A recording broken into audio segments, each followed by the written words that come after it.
बुद्धं शरणं गच्छामि धम्मं शरणं गच्छामि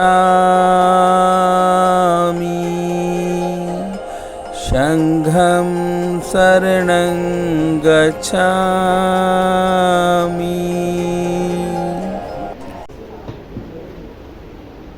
सभी तैयार हैं?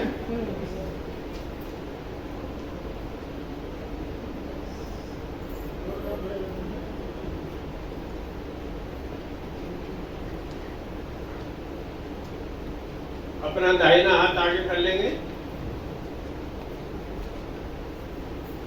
हम भारत के लोग भारत को एक प्रभुत्व संपन्न लोकतंत्रात्मक गणराज्य बनाने के लिए उसके समस्त नागरिकों को सामाजिक आर्थिक और राजनीतिक न्याय विचार अभिव्यक्ति विश्वास आस्था और उपासना की स्वतंत्रता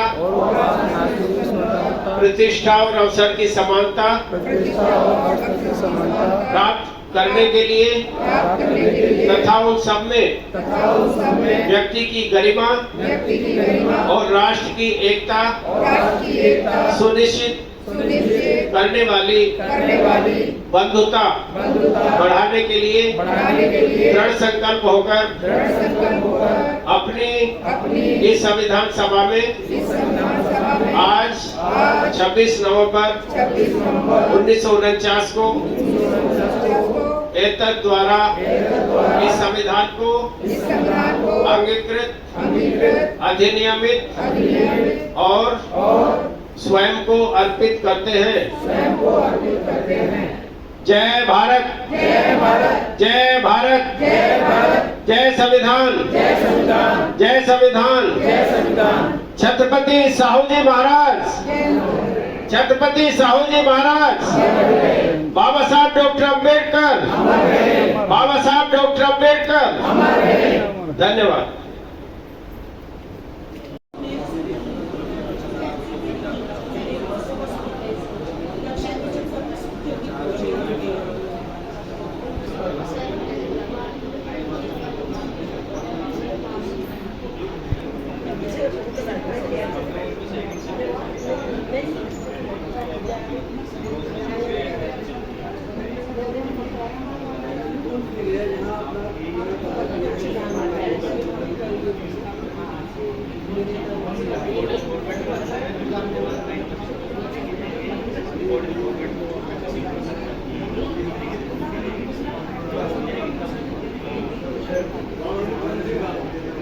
कर रही है सिस्टम में लगभग ढल चुकी है।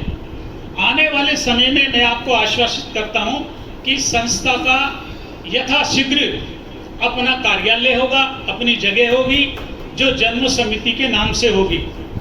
जगह देख ली गई है, आगे की कार्रवाई इसमें होने वाली है। ये तो संस्था की बात हुई। अब जिस विषय पे चर्चा चल रही है, जो विषय वहां लिखा हुआ है, उससे पहले हम ये तो जानना चाहें कि संगठनों की आवश्यकता क्या है, संगठन क्यों बनाए जाते हैं, या संगठन में जो सदस्य होते हैं क्या संगठन ऊपर होता है या सदस्य ऊपर होता है।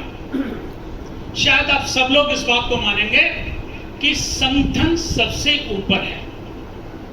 उसका कोई भी पदाधिकारी हो, कोई भी सदस्य हो, वो संगठन से ऊपर नहीं है। यदि मैं वर्तमान में जनोत्सव समिति का महासचिव हूं तो मैं समिति की वजह से हूं, मेरी वजह से समिति नहीं है। तो यहां हमारे संगठनों में बेसिकली जो बुनियादी तौर पे गलती हो रही है वो यही समझने की हो रही है कि मैं समिति से ऊपर, जो बेहद गलत है। इसीलिए संगठनों की आवश्यकता यूं पड़ी कि जो संगठन है ये समाज की संरचना को स्ट्रेंथन करते हैं, शक्तिशाली बनाते हैं। और जब जब समाज की संरचना के संगठित होगी, शक्तिशाली होगी, तो जो ये राजनीति जिसके लिए आज लालायित होकर के दौड़ रहे हैं, उसका द्वार तभी खुलता है। उसका बेसिक फाउंडेशन समाज की संरचना ही है। यदि समाज संगठित होगा तभी आपकी राजनीतिक सफल हो सकती है, अन्यथा नहीं। आज हम समाज को छोड़ के राजनीति की तरफ भाग रहे हैं। वर्तमान परिवेश ऐसा ही है। इसीलिए मेरी सूचना जो मुझे मिली हुई है उसमें 29 लाख संगठन भारत में काम कर रहे हैं। उस 29 लाख संगठनों में कम से कम 20% तो इस बहुजन समाज वालों के होंगे, 5-6 लाख तो होंगे। आप बता रहे हैं कि 11 लाख से ऊपर है। अब आप सोचिए कि यदि हम सही दिशा में कार्य कर रहे होते, यदि एक दिशा में कार्य कर रहे होते, यदि हमारे उद्देश्य सामने होते, यदि सार्थक उद्देश्य लेकर चल रहे होते, तो आज बहुत बड़ा परिवर्तन हम कर चुके होते, एक बड़ा रिवॉल्यूशन खड़ा कर चुके होते।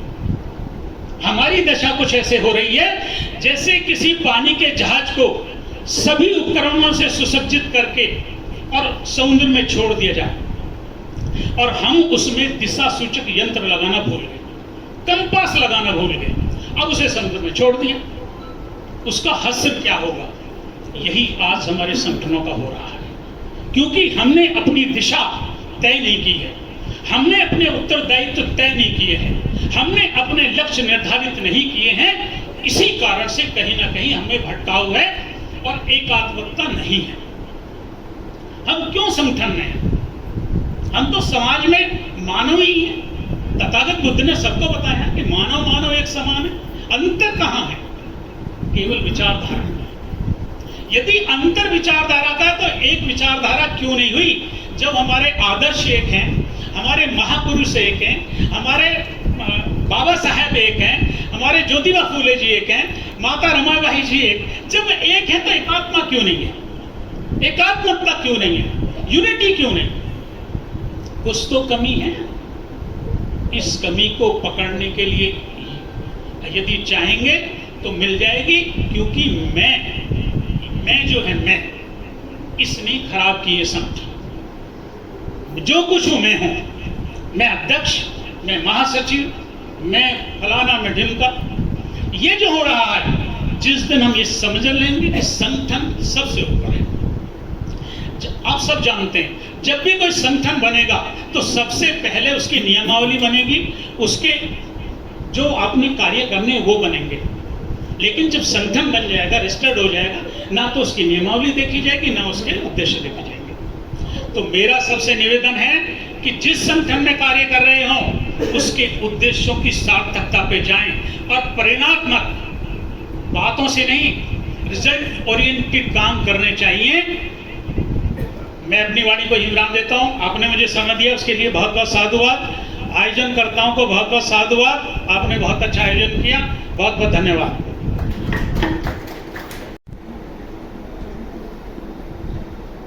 धन्यवाद आदरणीय रामेश्वर दयाल जी। गुस्ताखी माफ। मैं हमारे बीच में अल्पसंख्यक समुदाय का प्रतिनिधित्व करने के लिए डॉक्टर सलीमुद्दीन साहब हमारे बीच में आए हैं, तो मैं चाहूंगा कि वो मंच की शोभा बढ़ाए। आप आइए, आप आइए ना, ये जरूरी है। बहुत बहुत अच्छा है, इसकी आवश्यकता मैं भी अनुभव कर रहा था। करुणा के सागर तथागत बुद्ध और भारत रत्न नहीं विश्व रत्न में तो कहूँगा बाबा साहब डॉक्टर B.R. अम्बेडकर जी के चरणों में पुष्पांजलि अर्पित करते हुए आज इस भव्य कार्यक्रम के मुख्य अतिथि सम्मानित आदरणीय डॉक्टर चरण सिंह जी, अभी अभी डॉक्टर सलीमुद्दीन जी, हमारी बहन शारदा जी, आदरणीय बड़े भाई, और जब डॉक्टर सिद्धार्थ जी को सुना तो ऐसा लगता है कि उन्होंने बड़े सूक्ष्म और गंभीरता से जाकर के इस विषय को इतना, जैसे मानव जी ने हमारा परिचय दिया,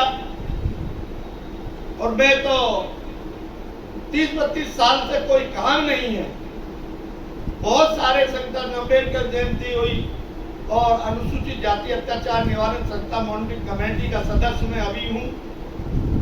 जो भी एट्रोसिटीज आती है उसके लिए मैं अपना जितना समय होता है मेरी बुद्धि से मैं उसमें लगाता हूँ। समानता, बंधुत्व, प्यार और न्याय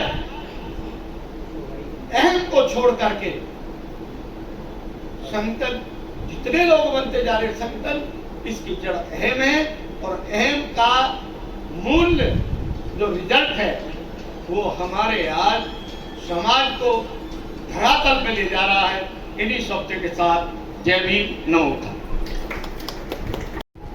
दिल्ली से पधारकर हमारे इस कार्यक्रम की शोभा बढ़ाने के लिए आए ओपी गौतम जी। जो लोग दिल्ली में कुछ संगठनों से जुड़े हैं तो ओपी गौतम जी को जरूर जानते होंगे। पार्लियामेंट स्ट्रीट पर जो मेले का जो आयोजन होता है उसमें इनके बहुत व्यवस्था को बनाने में बहुत बड़ा कंट्रीब्यूशन है और इस बार इनके नेतृत्व में हम लोगों ने मतलब जितना जद्दोजहद वहाँ किया है, नहीं तो वो लगने नहीं दे रहे थे इस बार, तो उसमें भी हमें सफलता मिली है। वो इनकी लीडरशिप का ही कमाल है। और आप जो हैं ऑल इंडिया आकाशवाणी दूरदर्शन उसके SC/ST वेलफेयर एसोसिएशन के प्रेसिडेंट हैं, तो मैं आपको आमंत्रित करता हूं। आप दिल्ली से आए हैं, आपको 5 मिनट के बजाय 7 मिनट का समय दिया जाता है। 7 मिनट में आप अपनी बात रखें।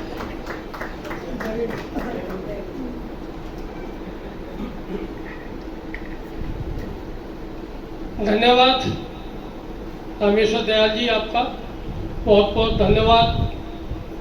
करुणा के सागर तथागत गौतम बुद्ध विश्व विभूति बाबा साहब डॉक्टर अम्बेडकर के चरणों में श्रद्धा सुमन अर्पित करते हुए मंच पर मंचाधीन मुख्य अतिथि डॉक्टर चरण सिंह जी, कार्यक्रम की अध्यक्षता कर रहे ML दीपक जी, महिलाओं का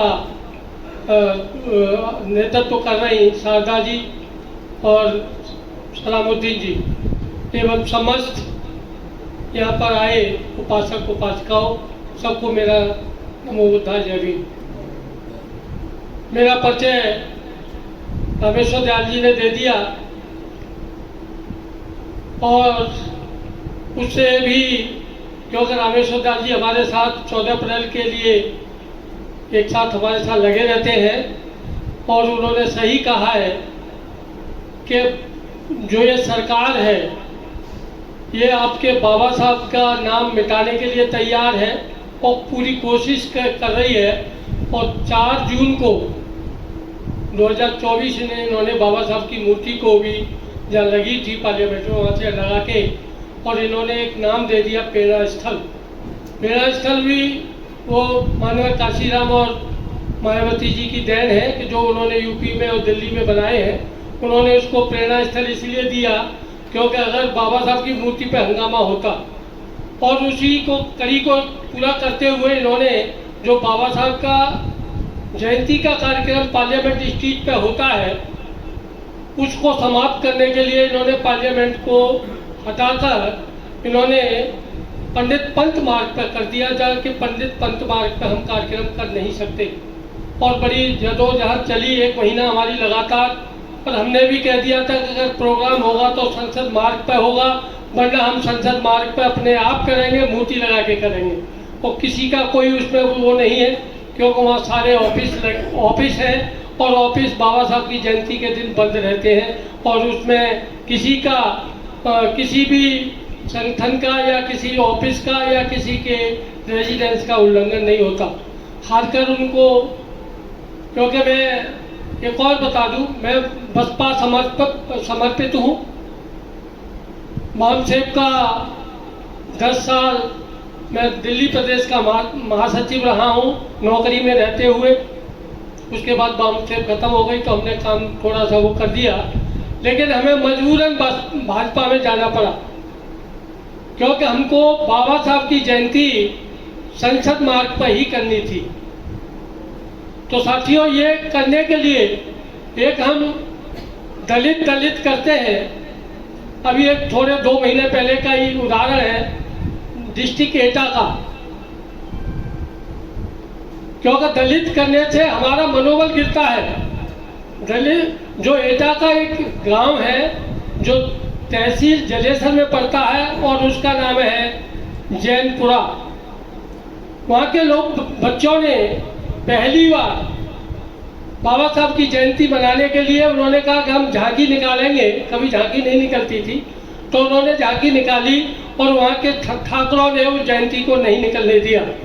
जब नहीं निकलने दिया, हंगामा हुआ, पुलिस आई और उन्होंने कहा ठीक है मत निकलने दो, अगर आप कभी प्रोग्राम करोगे तो हम भी नहीं निकलने देंगे।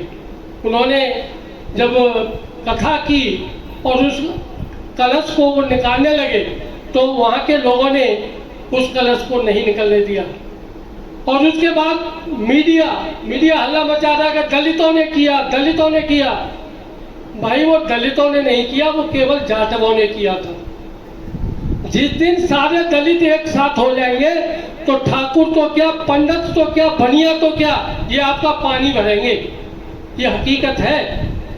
ये केवल जाटवों ने किया था। जाटवों ने कह दिया था तुम्हारे लिए अगर तुम्हारा भगवान राम है तो हमारे लिए भगवान हमारे बाबा साहब डॉक्टर अम्बेडकर है, और झांकी हम तुम्हारी जो अस्थि ये कलश है इसको निकलने नहीं देंगे।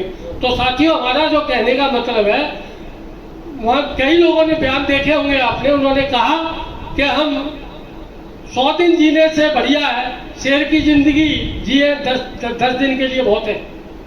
तो कहने का मतलब है हमारा मनोबल पूरा हो, क्योंकि कभी ब्राह्मण आपने देखा होगा, ब्राह्मण लड़ाई करने नहीं आता है।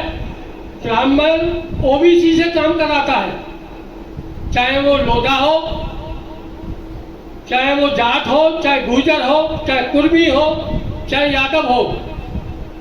अब तक उन्होंने हमारे साथ अत्याचार किए हैं, अब उनके साथ भी वो अत्याचार होने लगा है।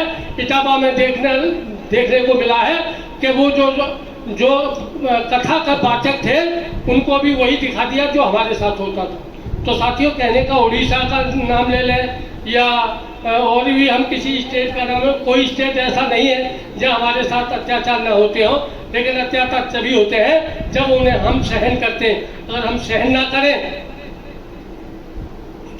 ना करें तो हमारे साथ अत्याचार नहीं करेंगे। तो साथियों, मेरा कहने का मतलब है कि जो ये कार्यक्रम वहाँ उन्होंने किए, मतलब लड़ाई लड़ी डिस्ट्रिक्ट एटा में, उन्होंने काबिल तारीफ की है। उनसे हमें सबक लेना चाहिए और ये नहीं कहना चाहिए कि दलितों ने किया। मैं अभी भी कह रहा हूँ कि वो केवल जाटवों ने किया था, और जाटवों के साथ सारे दलित एक साथ हो जाए, सारी जातियाँ एक साथ हो जाए, तो मैं गारंटी के साथ कहता हूँ कि आपके साथ कभी वो उंगली उठा के बात नहीं कर सकते। ऐसे ही मैं अपने डिपार्टमेंट की बात करता हूँ, क्योंकि मैं आकाशवाणी और दूरदर्शन में हूँ, ऑल इंडिया का मैं प्रतिनिधित्व करता हूँ, और मैं एसोसिएशन का प्रेसिडेंट हूँ, न कि प्रेसिडेंट एसोसिएशन की।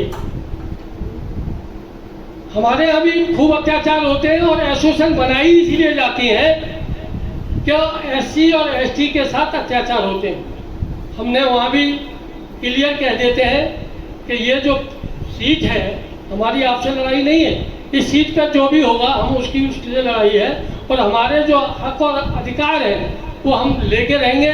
चाहे आप भीख नहीं मांग रहे हो, ये बाबा साहब डॉक्टर B.R. अम्बेडकर ने कहा था कि हम अधिकार जो हैं मांगने से नहीं मिलते, छीने जाते हैं। तो इसलिए साथियों, मेरा आप सभी से अनुरोध है कि हमें तैयार रहना चाहिए इस मनुवाद के खिलाफ और अपने हकों के लिए। इसी के साथ मैं अपनी वाणी को विराम लगाता हूँ। जय भीम, नमो बुद्धाय। अब वहीं पर आर्टिकल 25 कहता है कि आप अपने धर्म की स्वतंत्रता मान सकते हैं, अपना धर्म को स्वतंत्र है मानने के लिए। लेकिन आप देखेंगे हुआ क्या, अभी एग्जाम्पल दिया था साहब ने, कई लोग बोल के गए कि क्या हुआ, सिर मुड़वा दिया, ये सारे चीज किए गए कई लोगों के साथ, उनके साथ मारपीट भी की। तो अगर आप अपना धर्म स्वतंत्रता से मान रहे हैं तो इसका मतलब वो अपना धर्म मान रहे हैं। और धर्म में तो यह है ही कि भाई अगर कोई पूजा पाठ करेगा या ये सारे काम करेगा तो एक ही कास्ट का काम करेगा, ये उनके धर्म में है। तो आप कैसे कर सकते हो? क्योंकि धर्म की स्वतंत्रता है, और स्वतंत्रता उस धर्म में उसमें लिखा हुआ है उनके ग्रंथों में, आप ही काम करोगे, एक कास्ट ही उस काम को काम करेगी। लेकिन जब आप, मैं कहता हूं, संविधान की तरफ आते हो, समाधान की तरफ आते हो, तो उन्हें फिर किसकी जरूरत पड़ी? संविधान की। उन्होंने एफआईआर दर्ज कराई और एफआईआर के वो 4 लोग जेल में हैं। तो हमेशा इसीलिए बाबा साहब कहते थे कि संविधान ही आपका समाधान है, उसे आपको पढ़ना पड़ेगा और पढ़ाना पड़ेगा। अदरवाइज आपके राइट्स धीरे धीरे जाते रहेंगे और आप, हम जैसे जैसे कहते रहते हैं वैसे ही हमारा होता रहेगा। अभी आप देखो, मैं गांव में जाता हूं तो लोगों को अपने देश का नाम तक नहीं पता। किसी से पूछो, पढ़े लिखे हैं और बहुत अच्छी अच्छी संस्था कर, पहला आर्टिकल ही है India that is Bharat, union of the state, India ही भारत है। लेकिन आप पूछो, आप सर्वे करके देख लेना, पूछो क्या क्या नाम है देश के? हिंदुस्तान, मैक्सिमम लोग हिंदुस्तान। क्यों? क्योंकि उन्हें बताया गया है, साथियों, उन्हें बोला गया है कि इस देश का नाम हिंदुस्तान। लेकिन अच्छी बात एक चीज है, देखें, हर एक्शन का रिएक्शन होता है। संविधान को वो जितना दबाना चाह रहे हैं उतना ही संविधान रिएक्शन कर रहा है, उतना ही अपग्रेड हो रहा है, उतना ही समझ में आ रहा है लोगों के। और जहां जहां संविधान की बात होती है, जहां जहां किसी के मौलिक अधिकार हनन होता है, लोग संविधान की कॉपी लेके पहुंचते हैं। बेशक वो संविधान नहीं खोलते होंगे, हो सकता है खोलेंगे भी, लेकिन वो देखते हैं तो लोग इस देश का नाम भी नहीं जानते सही से। हमारा आपका कर्तव्य है सही से नाम जाने। और इसमें दूसरी एक के सामने एक टॉपिक दिया कि बंधुता का, तो मेरे ख्याल में साथियों, बंधुता, भाईचारा आने का एक सबसे अच्छा तरीका ये भी है कि आप आर्थिक तरह से मजबूत हो। आपके पास आर्थिक संपन्नता होगी तो आप अपने नीचे 4 आईएएस लेवल के अधिकारियों को रख सकते हैं। मोदी तो सिर्फ 8वीं पढ़े हैं ना, लेकिन कितने लोग उनके अंदर काम कर रहे हैं। तो आपको आर्थिक मजबूत होना, चलो उनको तो चलो वो प्रधानमंत्री है, बाकी देखो आप अंबानी, अडानी, कितने कितने कितने पढ़े लिखे, कोई 12th है, कोई कुछ है, लेकिन आर्थिक संपन्न है। तो पहली आपकी प्राथमिकता होनी चाहिए कि आपको आर्थिक संपन्न होना होगा। जब आप आर्थिक संपन्न हो गए तो आपको बंधुता, आपको बहुत सारी चीजें मिलेंगी। बहुत बहुत धन्यवाद। और ऐसी गोष्ठी होने चाहिए, अलग अलग लोग आने चाहिए, अलग अलग विचार होने चाहिए। आपने मुझे टाइम दिया दयाल साहब, आपका बहुत बहुत धन्यवाद, शुक्रिया। जय हिंद, जय भारत।